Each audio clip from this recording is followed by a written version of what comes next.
Welcome to the Education Marketing Leader podcast with Chris Raposo.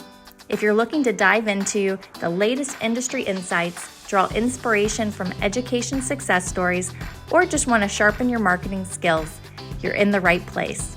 Here, we bring you a diverse range of voices from experts and leaders in the field, offering you a unique blend of professional development and practical strategies.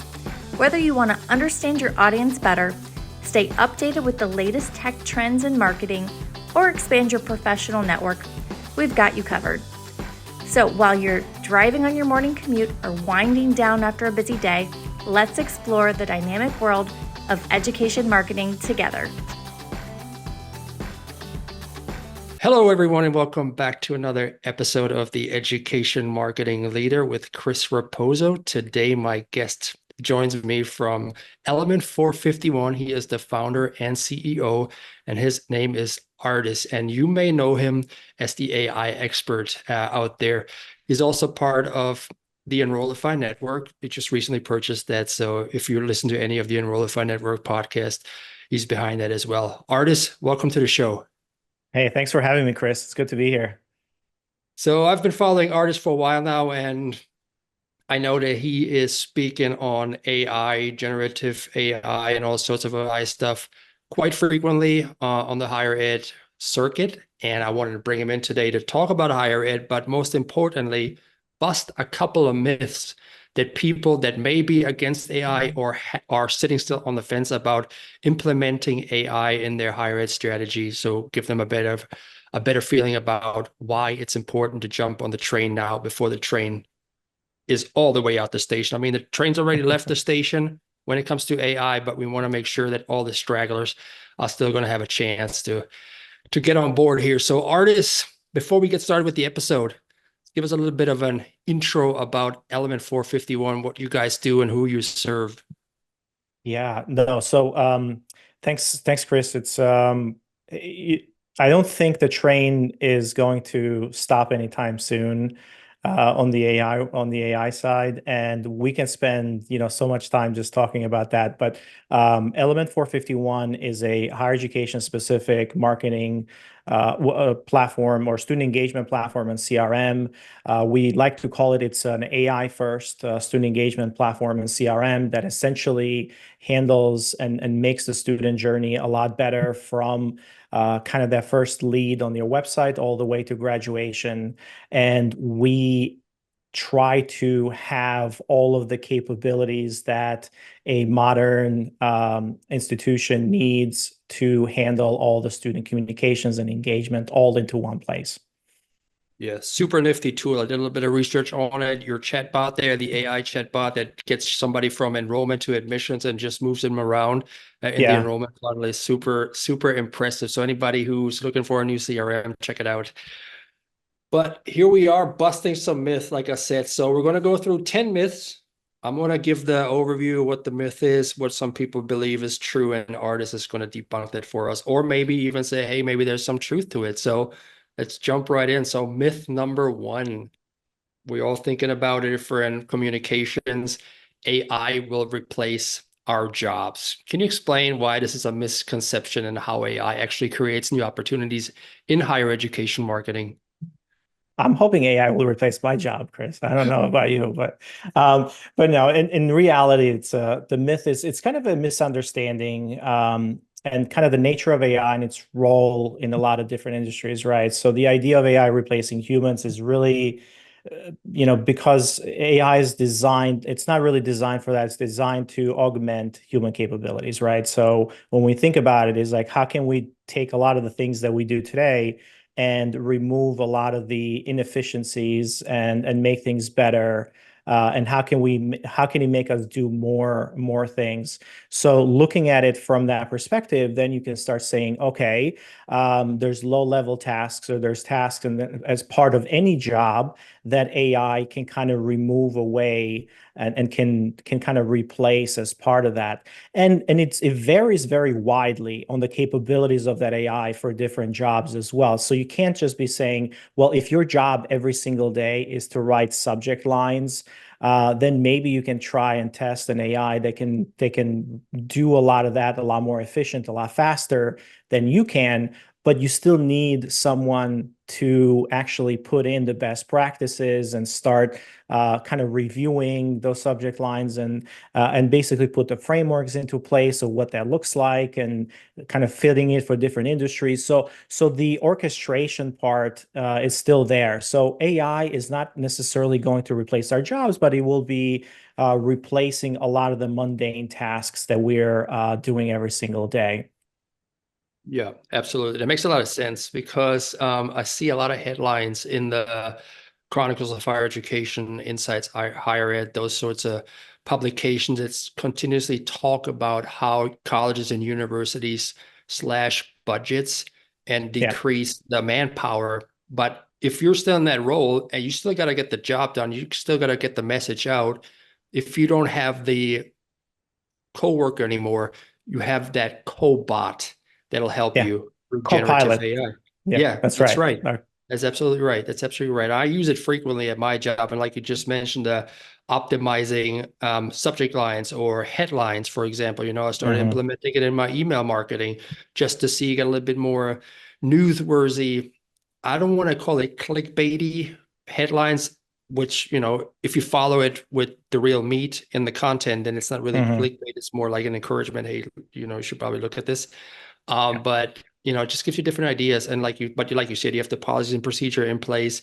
Got to make sure that the verbiage, the communications aligns with your brand guidelines, so you don't get into hot waters with upper level management. Exactly.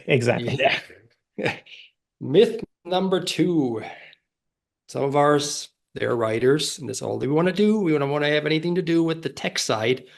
Myth number 2, AI is only for tech expert. How accessible is AI technology in your opinion for higher ed marketers? And, how may somebody with a non-technical background get the most out of it? I mean, if you think about it, what I put together in my presentations, I say that the hottest new language, the hottest new programming language today, it's not Python, it's not SQL, it's not JavaScript, it's English. So all you have to do with the advancement of generative AI is the advancement of conversational interfaces, right? So this new wave of AI, and what we're doing today is all about how do you prompt these models and this generative AI models in English, and English has become the main form. So it's a conversation going back and forth. So it moves the needle back from techies. It moves the needle back to those folks who can express how to do something, who can express themselves well in English and the written word quite a bit. So I would highly, highly disagree with that myth and say it's it's completely the opposite. If anything, it's become so much easier now for non-techies to even do very technical things like programming and image generation and writing and so on and so forth. Yes, there is hope for the liberal arts majors out there because everybody's just dumping on them. But now, It's a comeback. It's a comeback for sure. There is a comeback. There is a comeback. When it comes to generative AI, ChatGPT still the main player there, you think? They have done a lot of really good stuff. ChatGPT is still, I use it quite a bit. I've been trying to use Anthropic Claude 3.5 a little bit more lately.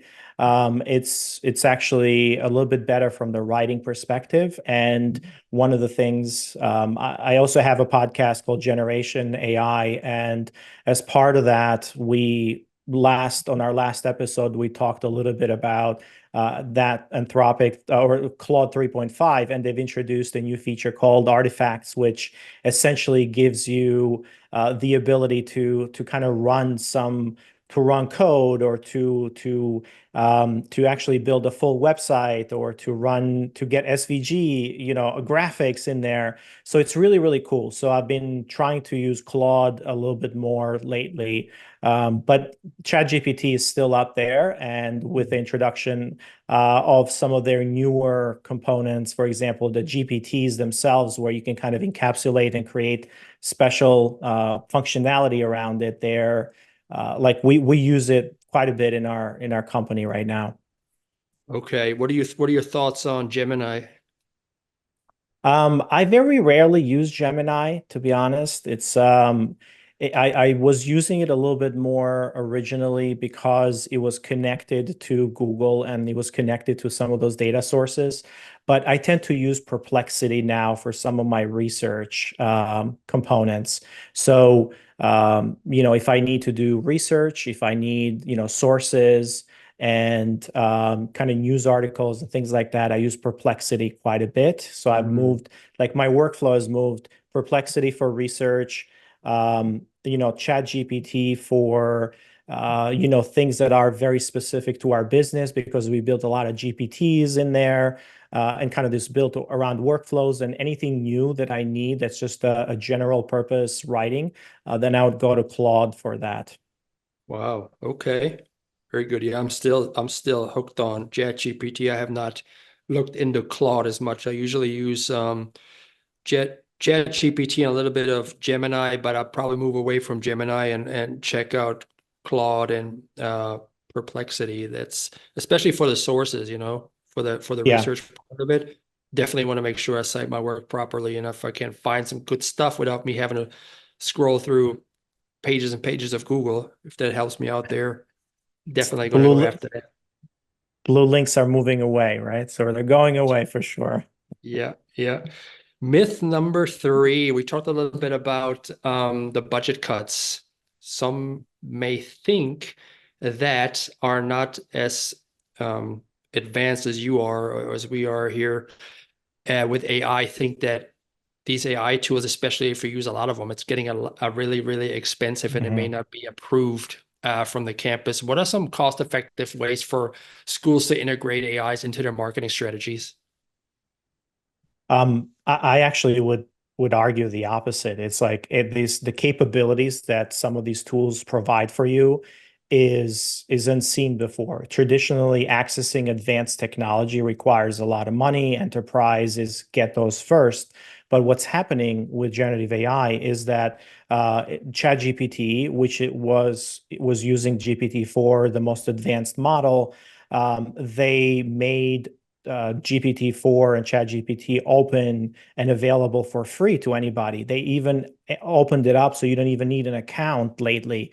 So the ability for this frontier models, like the smartest, latest technology being available to anybody in the world for free, the same technology that organizations and enterprises have access to, and the same capabilities somebody else or an individual can get it for free, it's just unheard of, right? So it doesn't cost you anything. It doesn't cost you anything to use ChatGPT today. Most of these have free versions. Gemini certainly has free versions, and Claude has free versions as well if you don't want to. But then even if you want to have some of the benefits of things like, okay, I want to go back and look at my history. I want to get some of the, some of the additional capabilities or my team capabilities. It's very minimal. It's like maybe $10 to $20 a month for some of these subscriptions. But it's the benefit that you get for, think about it. It's like if you were to pay an intern to do something for you, like the lowest hourly rates nowadays are like $18 or $20 an hour, and that's for, fast food, So it's like you can't really pay anybody less than that per hour. So you're paying a subscription service, $20 to essentially do the work of an incredible amount of other specialists that you would need to do that. That is so true. If you put it into perspective, and compare to some of the other costs that you could save, then this is a bargain getting this. Myth number 4, AI can't understand human emotions. How do generative AI tools like ChatGPT create personalized, empathetic content for prospective students? And now, because I plugged that earlier, Bolt bot Element Mhm. 451. How do you implement that to make sure that every student that comes to the site feels like they're special? Yeah. Well, that's a myth because I in my part of my presentations, I do exactly the same thing. And I have this BC, we call them BC chatbots, before ChatGPT chatbots. And what happens there is they were rule-based. So a lot of these were somebody had to program it and say, if this things or this keyword happens, then kind of answer this question this way. So the writing mattered a lot, right? However, with generative AI, because these models are trained on a massive amount of data, basically a lot of the knowledge out there, the internet and everything, it understands very nuanced emotions. It understands very nuanced kind of relationships between words. And so if you are interacting with it, it tries to please you and it tries to make sure that makes you comfortable. So that's the number one thing we need to understand is that it has all those capabilities to be a master at the words. And what we've seen ourselves from BoltBot and even from our AI assistants, Bolt AI assistants, is that people and when somebody comes in and they're having a hard day or they're a little bit sad or the nuance of what they're asking, the question comes off a little bit different. It's so empathetic, man. On the other side, it's just,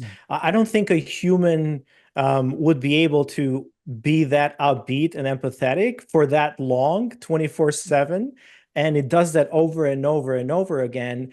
And it tries to, like what we do is we try to guide it a little bit in that area as well. We try to make sure to do a lot of our like the secret sauce behind the scenes to guide it to say, be empathetic and make sure that you're responding to these questions this way. Don't talk about politics. And so all of these different things that we feel like, well, is it going to go in a particular direction or not? We're able to do those very nicely.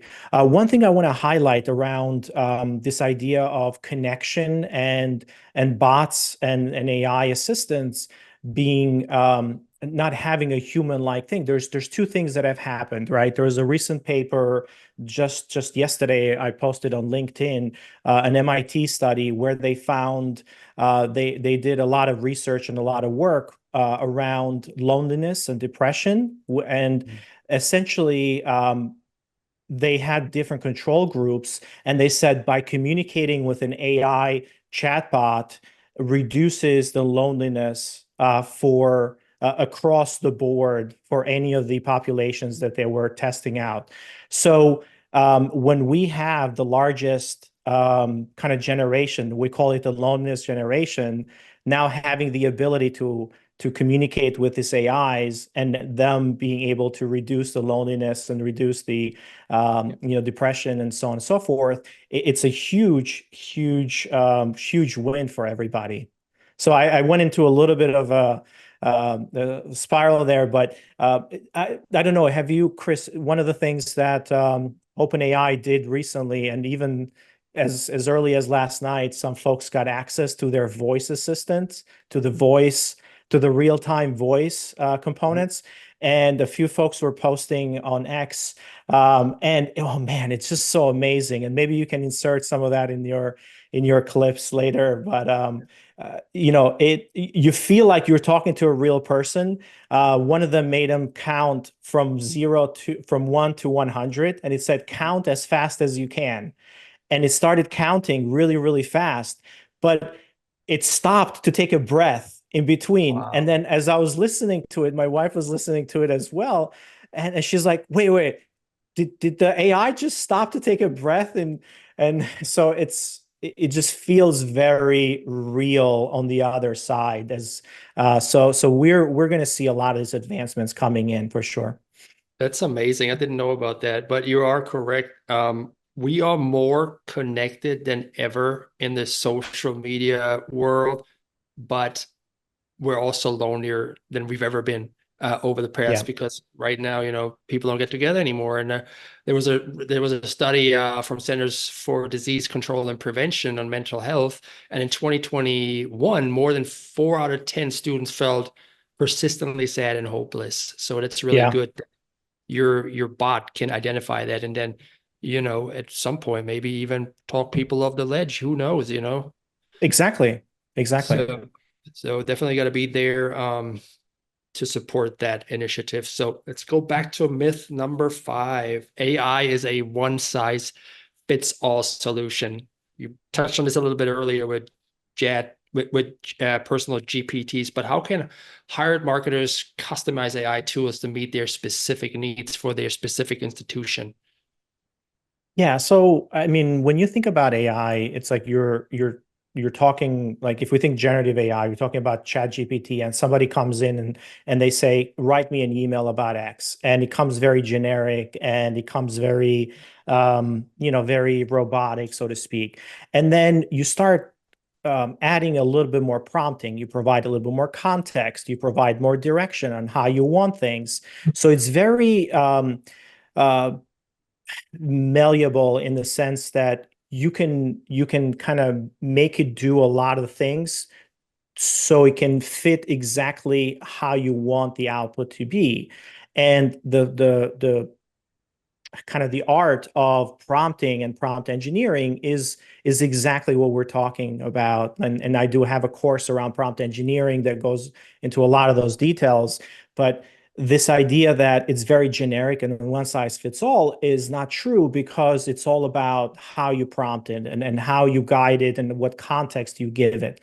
Now, when you start thinking about your institution, a lot of the work that we've done in Element is that sometimes prompting can seem like it's just overwhelming, and you're like, well, I need to learn this whole idea about how do I prompt the AI the right way to get what I need. That's why GPTs were useful, because now you can put it in one place and then you don't have to rethink about reprompting them. But the idea where this is going to go, and it's what we're doing at Element, is we're taking all of these techniques and kind of guiding the AIs and kind of pulling it into your current tools, like into the CRM. So the AI bots that we have, they're essentially pulling knowledge and pulling context from the knowledge base, and they're writing stuff based on your content and based on your knowledge. So you don't have to put it in, you don't have to go to ChatGPT and say, oh, here's more details around what I want you to write about. And by the way, here's the tone of my school, and here's the writing style guide and all of those pieces. You don't have to put all that stuff in, because that's already being part of the context that we're providing in Element. We already are grounding it in your content. We're giving it a style guide that is your writing, and then we're putting in all the context and necessary clues that are needed. So it becomes very personalized AI. If anything, it becomes AI that is personalized to the individual level, rather than the writing style of that particular writer that happens to write that email one day, right? Yeah. Saves a lot of time if you have that repository. You don't have to constantly feed Exactly. same prompt. Course on prompt engineering. Where can people find that? So that's on enrollify.org. Under Okay. courses, you'll be able to find prompt engineering there. And you can just reach out to me on LinkedIn, and I'll give you a code for for getting a free course. Okay. So if somebody heard that for the first time, they may fall in line with myth number 6: implementing AI is too complex and time consuming. What do you say about that? Um, it's all about finding use cases, right? And right now, what we're seeing is that if you have a particular use case and you say, how do I make this thing better, faster, or this process better, faster, you can start getting the benefits of that, right? So understanding the use case, it's much better than coming in and saying, well, I don't know, I want to use AI for everything, or I want to use AI for I don't know what to use it for, right? So coming in with use cases, it's really, really important. And when you think about, like, for example, how easy we've made it from our side to implement AI, it's think about like knowledge bases and this old chatbots where you had to put in every question and answer, and you had to build that knowledge base of that. It's like, oh man, those days are long gone. Right now, what we do is we can just point it to the website and say, okay, go ahead and scrape this source of information. So it learns all that stuff in a matter of seconds or minutes. And then you're able to kind of answer any questions based on that. So this idea of implementing it and having long periods of time because you have to write all the questions and all the answers, like that's, again, that's first generation stuff. Like we don't do that anymore.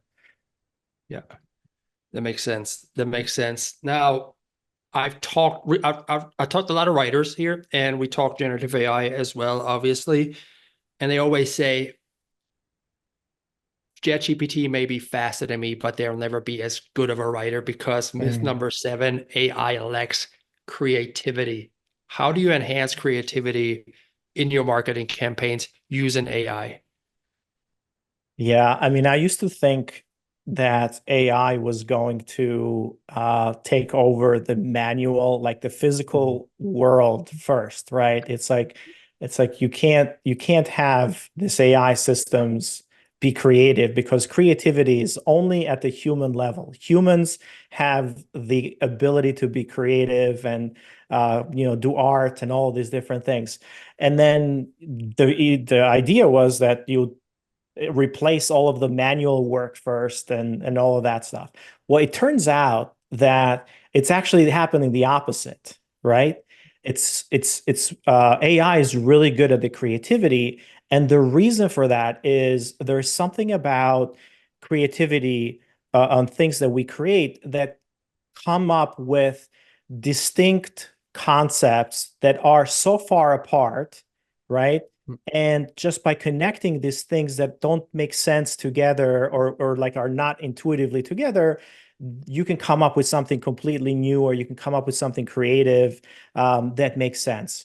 Because AI and the generative AI large models have concepts from all over our knowledge of human knowledge, they're able to make connections a lot better than an actual person can. That's why artists are a little bit quirky, because they know a lot about different like weird things, and like good writers, they consume a lot of different things from everywhere and they're able to put these ideas together. Well, AI is able to do a lot of that, but it has to be unlocked by a human, right? It has to be unlocked. So you have to prompt it the right way, and you have to kind of put the pieces and you have to tell them exactly what you're looking for, and then you'll make those connections and can come up with that creativity part. So, I've been amazed in how creative people have leveraged AI to be even more creative and do work that is, phenomenal really, really quickly, right? The speed is really important.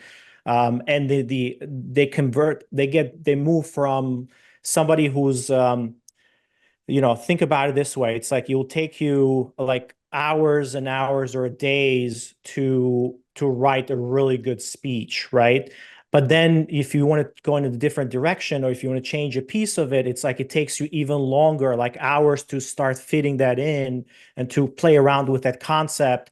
And it takes a long time. So like you go in a direction and then you just go in that direction. It's very hard and expensive to try, different iterations of something. And then the work might not be really good because you might have those ideas, but you're like, you know what, it takes a lot of time. And whereas with AI, we can now explore a lot of these different variations really fast. And as creators, or as artists and people who are creative, we can be more like editors, right? We can be more like, and then we can kind of put together the best of the best, and then come up with something that's even better than the time we would have put in to create something. Now we can very quickly go through the editing process and get to that. I don't know if that makes sense, but I've had this kind of idea of like, we can, because we're able to do much more with it and be a lot faster at that. Absolutely. And you're the subject matter expert on the particular topic. So it makes sense that you're the one editing it down, because you staring at a blank screen for a while. Exactly. Time is money these days, right? Hmm. And Hmm. if you can expedite that and you put your personal spin on it, everybody wins. Now, there's a lot of things going around with intellectual property, especially on higher ed, platforms. You got people's dates of birth, social security numbers, all that good stuff, addresses. Myth number 8, AI poses significant privacy risks. Can you tell me a little bit about that and how Element 451 ensures data privacy, data security with their AI tools? Yeah. I mean, look, AI and privacy it's very valid, right? And we go from what we hear a lot is, well, is my data going to be used to train those models? Is my data going to be public and so forth? And at Element, we really prioritize this data security and privacy just to make sure that when we use the AI tools, they're safe and ethical. And then things like data encryption, like at the PII level, data is encrypted, so it doesn't go over the wire and encrypted, making sure that we're complying with the regulations, and then access control around it. Like, not everybody has access to the conversations that are happening with every student or a chatbot.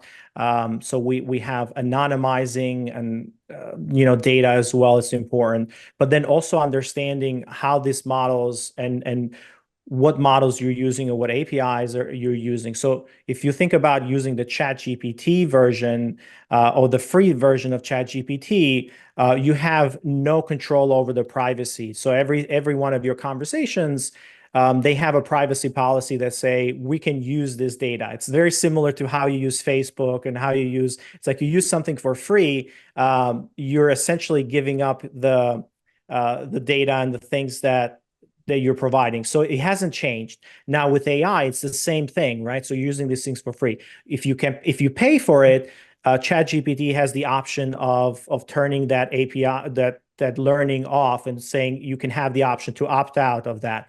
Well, if we underneath Element, we use a lot of different services and models, but because we're an enterprise and how we use from open source to different, like we're not like we're using the forgetful versions of all of that. So we don't use the versions where your data is getting used by the different companies, right? So we use the enterprise versions if we use the OpenAI version, or even some of the open source models, for example. Like, we don't train on that data or do any of those things. So we take that very seriously. But just make sure, if something is free at the end of the day, data is really the currency that you're providing to that service, right? That's right. You're paying for it somehow. If it's not Exactly. with your wallet, it's with your personal information, so you can get retargeted and whatnot.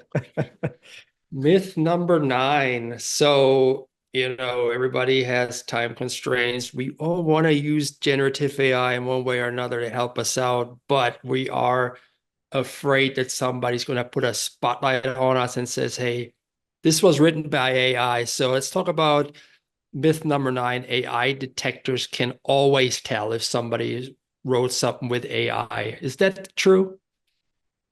So that's a misconception. Actually, there is papers out there that have proved that AI detectors do not work.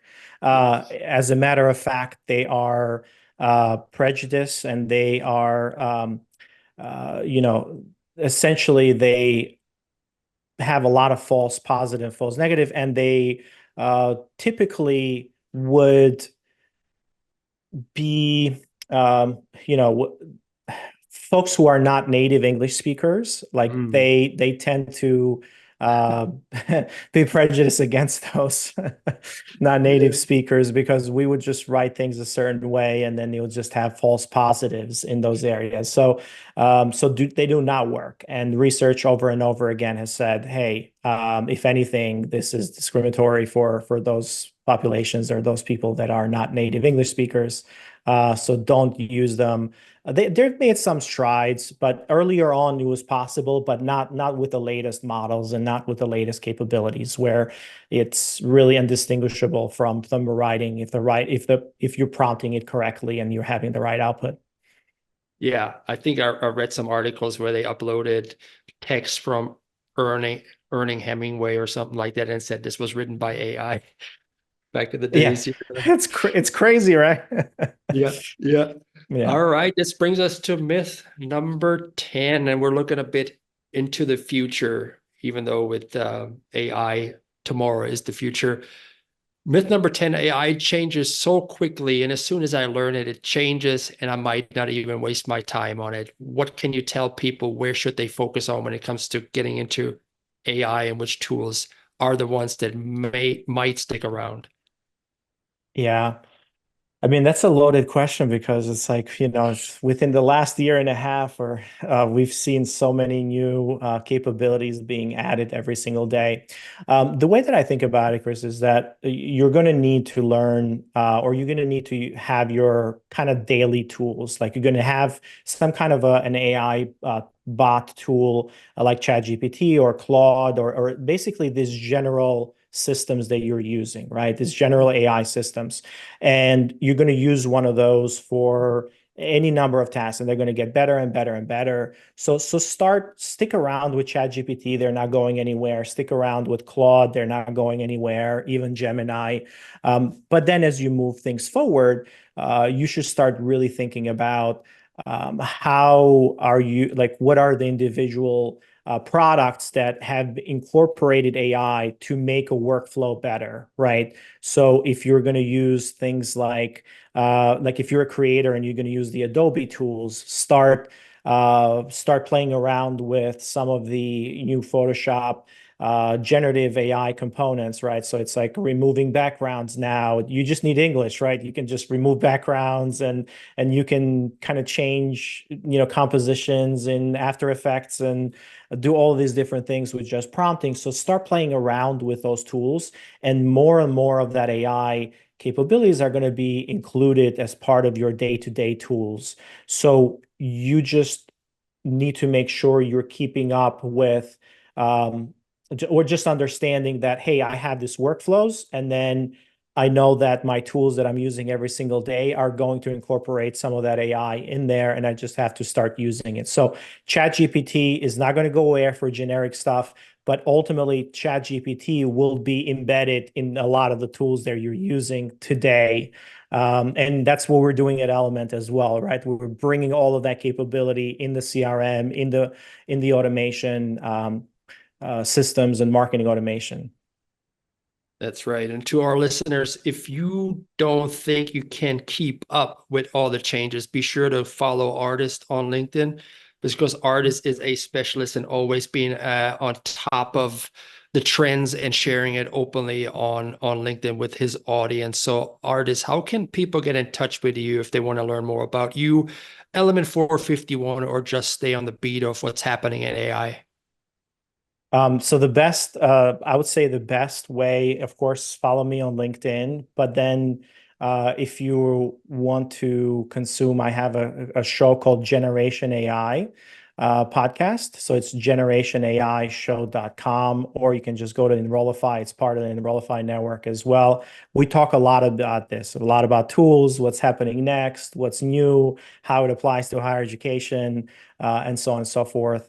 And then if you want to learn more about Element 451, just go to the website, element451.com, and you can kind of really see how AI is actually getting incorporated in tools and in day-to-day use cases that can kind of help on improving that student experience. Very good. This was the Education Marketing Leader with Chris Raposo, and Ardis today busted 10 of the myths that some of us asked ourselves in regard to AI. Ardis, I thank you so much for being part of the show today. This has been great. Thanks for having me, Chris. So you take care, my friend. All right, too. Bye-bye. Hey, thanks so much for tuning into the show today. If you enjoyed it, don't keep it to yourself. Share with your friends in your network. And if you have a moment, I would really appreciate a review of the podcast. That'll help other people find the show as well. Tune in every Thursday morning at 8 a.m. when I release another episode. Take care now. Have a good one, friends.